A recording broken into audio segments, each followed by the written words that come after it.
Hello. You're muted. There we go. Perfect. I asked him, I said, "You asked your question." I said, "When there is one."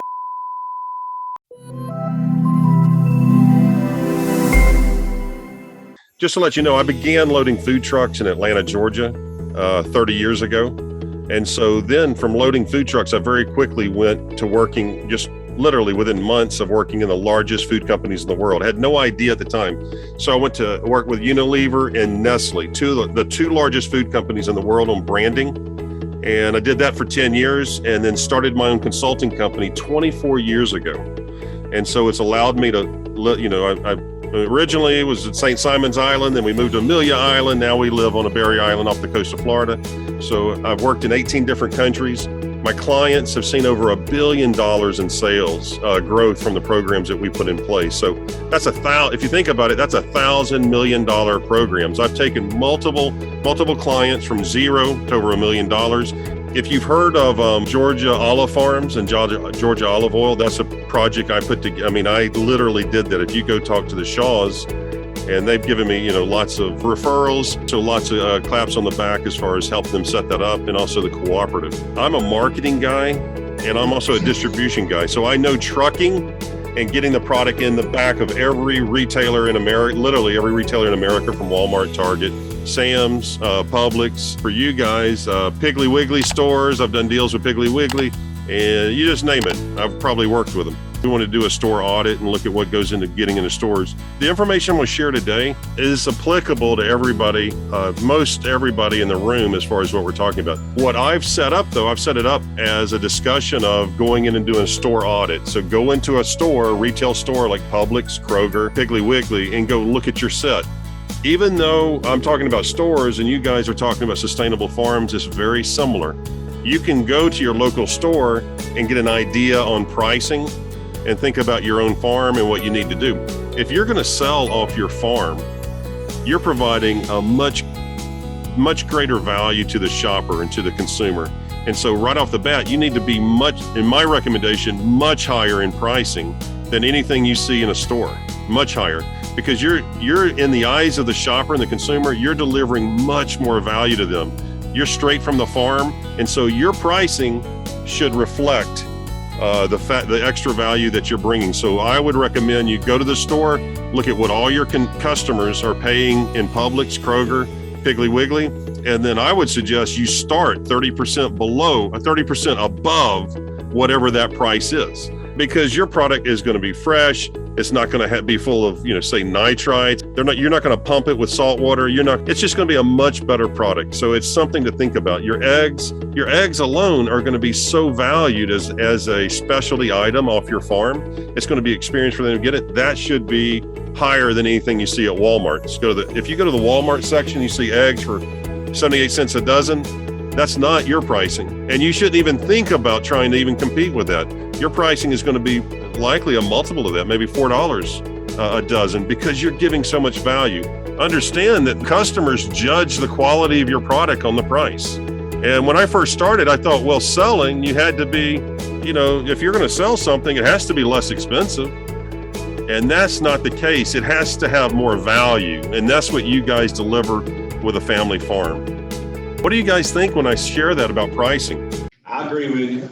Awesome. It's definitely got to be a higher value product in there. Yep. It's scary because you're trying to make a living. You want to get your product going, but price, you're right. It's how it's value and in cost are two different things. Exactly. When I go to a store, I'm thinking about if I want to get on the shelf in the store. My suggestion is you go do a retail audit of the egg section. You could do a retail audit of the meat section or vegetables and just get an idea of what's happening in the blueberry department. It gives you an idea of what's going on. The reason I do this normally is I want to go in the store and I want to see what my competition is doing. I want to see what the whole set looks like. And so when you go do retail audits, you're thinking about, this is a source of information. So this is information that doesn't reside in a book. You can't get it online normally. There's very few people that can give you your specific information for your market. So this is where you get the information. And this is where the best food marketers, the best agricultural people that are marketing their products go to get their information. It allows you to analyze market conditions. So are there shortages?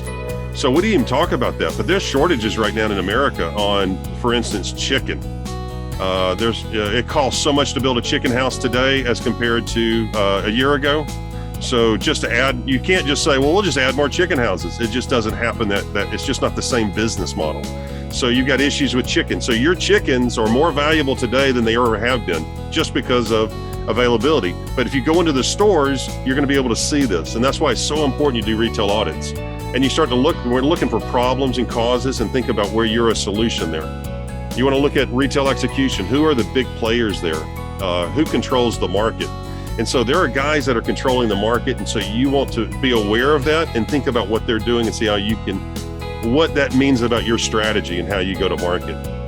What are the communications? With a farm, with your farm, you're going to need to communicate. And so much of your communication is done verbally, but there's an opportunity for you to communicate in other ways. So just having a logo on your shirt, that's a communication. Smiling, having your logo, a beautiful, clean truck with your logo on the door, that's a way to communicate your brand. There's lots of ways to communicate.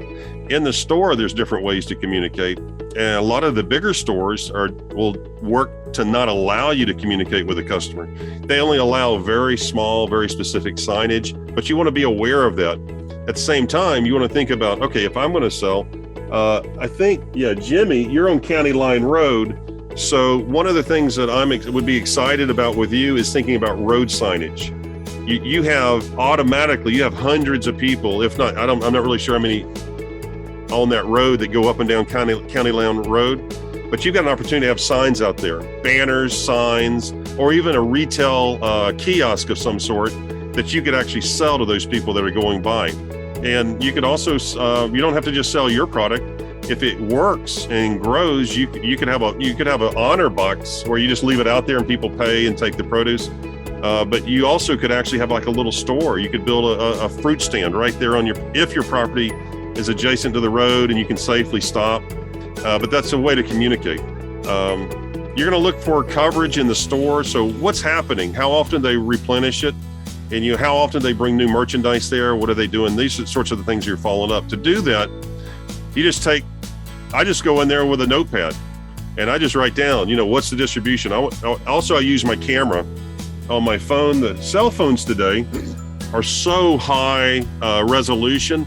I can go in there and take a picture of the set and then go back to my computer at home and I get almost all the information. But the things I want to look at, I'm real curious about the price per ounce. So what are they retailing at price per ounce? So many folks don't understand that the retail price point includes the distribution pricing. So if you're selling directly from the farm, and if you sell for 30% over what the store is selling for, because you don't have distribution cost on your farm, say the customer drives to you, that is massively more profitable for you, You want to look at inventory. When you look at a set, so if I go there and look at the egg set, and I see there's organic eggs in 10% of the set, and then 90% are just your standard eggs, that tells me that 10% of the shoppers are looking for organic eggs. I mean, that's just a simple way, but you can look through that whole set and start to look at it and think about the size and say half the set is, some sort of healthy egg product, or half the set is the standard eggs. But it starts to give you an idea of what shoppers are buying in your area. You want to look at the shelving. How much area is there? Again, pricing. So you're going to capture the price. I want to look at the retail price point and look at it. Not only do I want to do the ounce, I'm really curious about the size. How many eggs? We all know you buy a dozen eggs, but I've seen places now like Sam's where they buy 5 dozen eggs at a time. And so you want to think about that. I would recommend with you guys, because you're a farm, if you're going to sell direct to consumers, they're not going to be they may, but likely they may not visit your farm on a weekly basis. Club stores, like if you're familiar with Sam's or Costco, they expect you as a shopper at Sam's to visit every 6 weeks. On average, a club store shopper comes every 6 weeks. So instead of a dozen eggs, they're going to give you 5 dozen eggs so that you can buy it, and then you'll buy it again the next time you arrive. So that's sort of an idea behind it. That's merchandising. Look at the merchandising, competitive merchandising, and then stock rotation. And so that's what I wanted to share. I put together an audit sheet that you could use to go look at a store and just capture some of this information. And if you want to look at eggs or carrots, or if you're growing tomatoes, whatever it is, or cattle, you can go look at the section and get this information and just go through that. And so that's what I put together for today's class. Hey guys, thanks a lot for watching. What did you think about today's episode? I'd love to hear your comments and your ideas. Also, if you're seeing this anywhere but timforrest.com or over on my YouTube channel, youtube.com/Tim Forrest Consulting, be sure to go over there and check it out. And I'd love to hear from you. If you got an innovative food product or an innovative CPG item, be sure to go over to timforrest.com and get on my calendar list, and let's set up an appointment to talk about your product. Would love to learn more about what you're doing. Thanks a lot. Have a great day.